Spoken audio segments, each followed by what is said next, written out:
এই জলপরীর বাচ্চাটি নদীর ঢেউয়ে ভুল করে নদীর কিনারায় চলে আসে আর সে ওখানে বসে বসে কান্না করতে শুরু করে, কিন্তু তখনই একটি জেলে নদীতে মাছ ধরতে ধরতে জলপরীর বাচ্চাটিকে নদীর কিনারায় দেখে নেয়।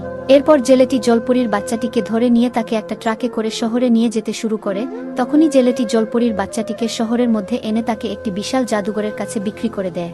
তখনই জাদুঘরটি জলপরীর বাচ্চাটিকে নিয়ে লোকেদের মাঝখানে জাদু দেখাতে শুরু করে। এইদিকে জলপরীর মা তার বাচ্চাকে নদীর কিনারায় না দেখতে পেয়ে সে অনেক কান্না করতে শুরু করে।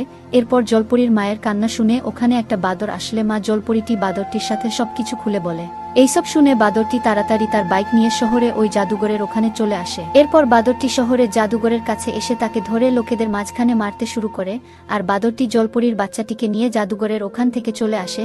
তখনই বাদরটি জলপরীর বাচ্চাটিকে তার বাইকের মধ্যে বসিয়ে নিয়ে নদীর ওখানে চলে আসে, আর বাদরটি জলপরীর বাচ্চাটিকে নিয়ে এসে তার মায়ের কাছে দিয়ে দেয়। তখনই জলপরীর মা তার বাচ্চাকে পেয়ে অনেক খুশি হয়ে যায়।